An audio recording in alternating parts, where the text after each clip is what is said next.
नमस्कार। आइए आज हम माध्यमिक शिक्षा बोर्ड राजस्थान गणित विषय के कक्षा 10 के प्रश्नमाला 17.1 केंद्रीय प्रवृत्ति के माप, जिसमें हम समांतर माध्य का अध्ययन करेंगे। सामान्य गणित में जिसे हम औसत कहते हैं, सांख्यिकी में वही समांतर माध्य के नाम से जाना जाता है। साथियों, समांतर माध्य को समझने से पहले हमें इसका कंसेप्ट समझना होगा।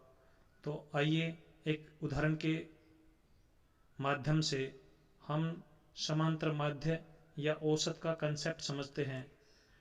देखिए, सबसे पहले हम एक एग्जाम्पल के माध्यम से यहाँ पर औसत या समांतर माध्य के कंसेप्ट को समझते हैं। 3 बच्चे हैं जिनके नाम क्रमशः रामू, श्यामू और मामू हैं।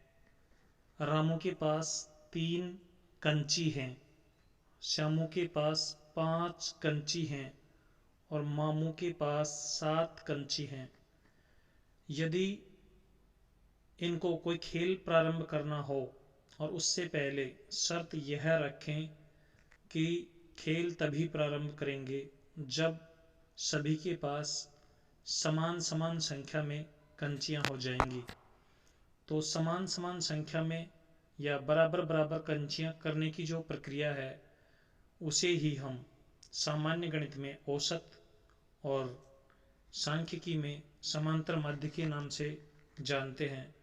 तो साथियों, सभी अपनी कंचियों की संख्या बराबर बराबर करने के लिए मामू को 2 कंचियां रामू को देनी होंगी, जिससे रामू के पास भी कंचियों की संख्या 5 हो जाएगी, श्यामू के पास भी 5 रहेगी और मामू के पास भी 7 में से जब 2 कम हो जाएंगी तो 5 बची रहेंगी। तो ये जो 5 हमारे पास डिजिट आया है, इसे ही हम औसत या समांतर माध्य कहते हैं। इसलिए सूत्र रूप में हम कह सकते हैं कि समांतर माध्य बराबर पदों का योग बटा पदों की संख्या। इसका जो रिजल्ट आएगा उसे हम समांतर माध्य कहेंगे। आइए हम कक्षा 10 के प्रश्नावली 17.1 के सवाल नंबर 1 का अध्ययन करते हैं। तो सवाल नंबर 1 ये रहा आपकी स्क्रीन पर। साथियों, ये सवाल आपको दिखाई दे रहा है। मैं इसको थोड़ा जूम करने का प्रयास करता हूँ और आप इसको पढ़ पाएंगे। यदि एक कक्षा के गणित विषय में 10 छात्रों के प्राप्तांक क्रमशः 52, 75, 40, 70, 43, 40, 65, 35, 48 तथा 52 हों तो इनका समांतर माध्य ज्ञात कीजिए। साथियों, इनका समांतर माध्य ज्ञात करने के लिए हमें वही प्रक्रिया अपनानी होगी। समांतर माध्य जिसे हम x बार भी कहते हैं, x बार बराबर पदों का योग बटा पदों की संख्या। यहाँ पदों से तात्पर्य 52, 75, 40 इनसे है और पदों की संख्या ये कितने हैं उससे है। चलिए इसे हम हल करते हैं। सबसे पहले हम एक नया पेज लेते हैं और यहाँ पर हम इनको लिखने का प्रयास करते हैं। पदों x बार बराबर पदों की संख्या x बार बराबर पदों की संख्या।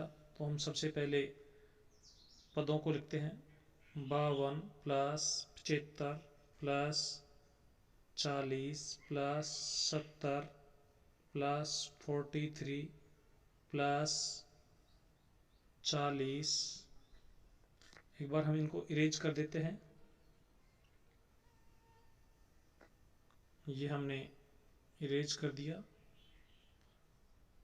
हमारे जो पद हैं 43, इसके बाद में 40 प्लस 65 प्लस 35 प्लस 48 प्लस 52, और इन सभी का जो टोटल आएगा वो आएगा 520। तो साथियों ये हमारे पदों का योग आया। अब हम समांतर माध्य ज्ञात करने के लिए x बार बराबर पदों का योग 520 बटा में पदों की संख्या। पदों की संख्या हमारे पास 10 है। इससे जब डिवाइड करेंगे तो 0 से 0 कैंसिल हो जाएगा और हमारे पास 52 आंसर आएगा, अर्थात 52 जो है वो इस सवाल का समांतर माध्य होगा। चलिए हम अगले सवाल की ओर बढ़ते हैं। सवाल नंबर 2 आपकी स्क्रीन पर ये रहा, और इसे थोड़ा जूम कर लेते हैं। आइए इसे जूम करने का प्रयास करते हैं, और ये जूम होने के बाद आपके पास सवाल इस प्रकार से है। एक विद्यालय के सहायक कर्मचारियों का मासिक वेतन रुपए में इस प्रकार है। मासिक वेतन जो है वो आपके पास 1720 रुपये, 1750 रुपये, 1760 रुपये तथा 1710 रुपये। तो इनका समांतर माध्य ज्ञात कीजिए। साथियों अभी हमने देखा कि समांतर माध्य जिसे हम x बार भी कहते हैं, x बार बराबर पदों का योग, पदों का योग बटा पदों की संख्या। यहाँ पर 4 कर्मचारियों का वेतन दिया हुआ है, इसलिए पदों की संख्या 4 होगी। पदों का योग 1720, 1750, 1760 और 1710 का टोटल करने से हमें पता चलेगा। तो हम एक ब्लैंक पेज ले लेते हैं। आइए और अब यहाँ पर हम सवाल को हल करते हैं। पदों का योग x बार बराबर 1720 प्लस 1750 प्लस 1760 प्लस 1710 बटा में हमारे पास पदों की संख्या है 4। तो साथियों x बार बराबर पदों का योग आएगा हमारे पास 6940 और बटा 4।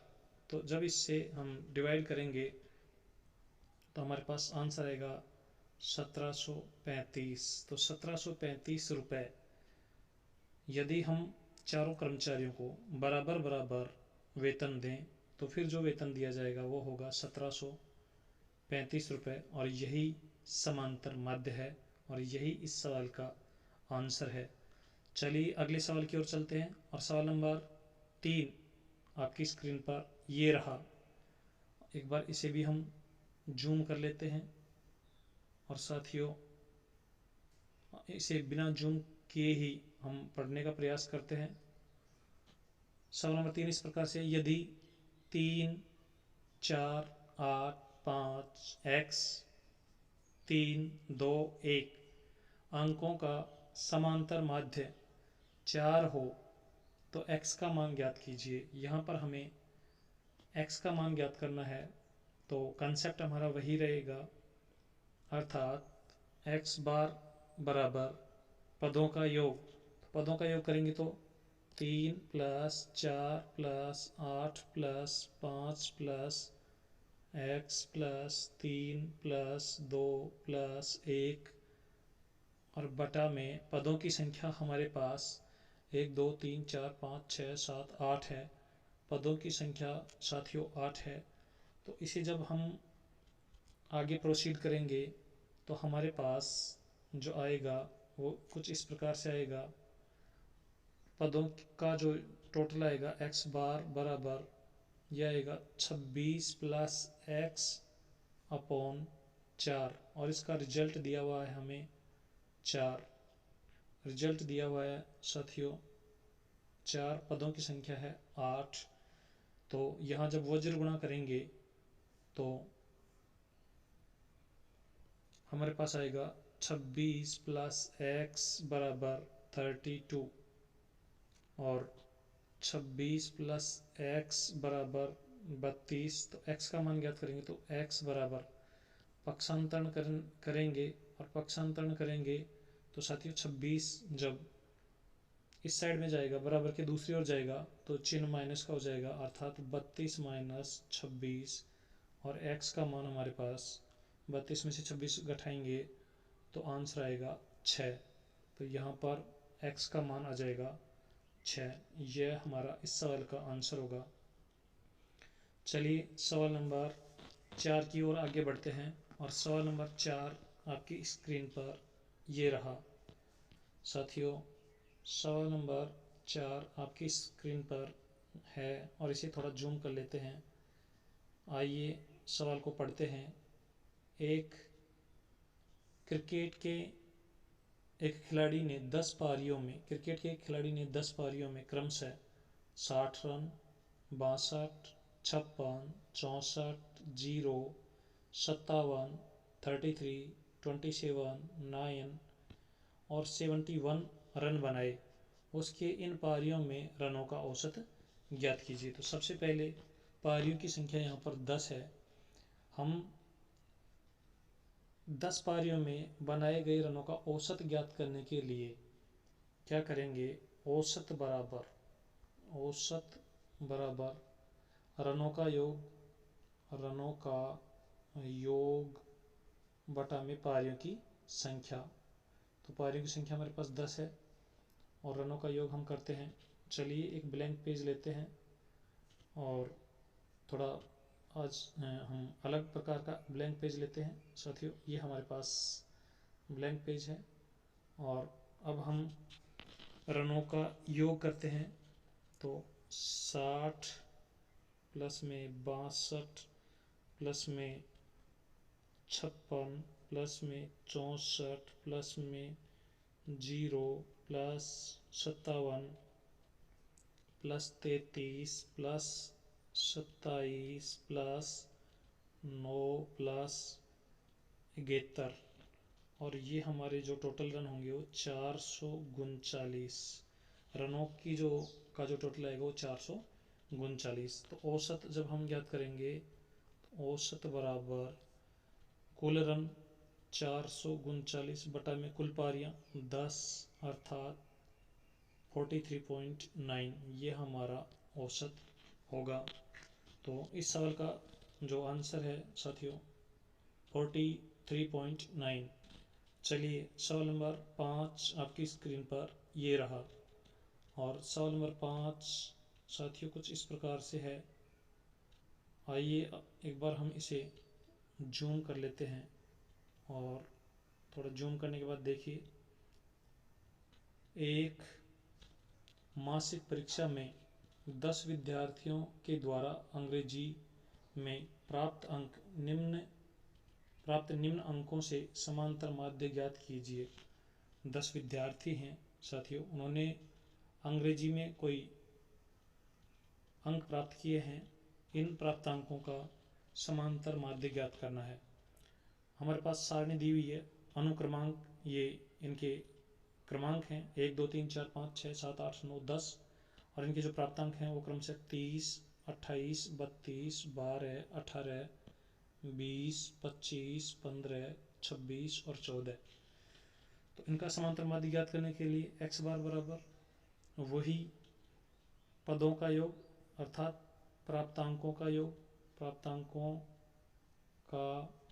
योग बटा में विद्यार्थियों की संख्या जो यहाँ 10 है। प्राप्तांकों का योग करने के लिए हम एक ब्लैंक पेज लेते हैं, और यहाँ पर हम थोड़ा अलग कलर का ब्लैंक पेज लेते हैं। चलिए ये हमारे पास एक ब्लैंक पेज है, और अब हम यहाँ पर विद्यार्थियों द्वारा प्राप्त किए गए अंकों का योग करते हैं। सबसे पहले हमारे जो प्राप्तांक हैं वो इस प्रकार हैं। सबसे पहले 30, फिर 28, उसके बाद में 32, फिर 12, 18, उसके बाद 20, फिर 25, उसके बाद 15, फिर 26 और अंत में 14।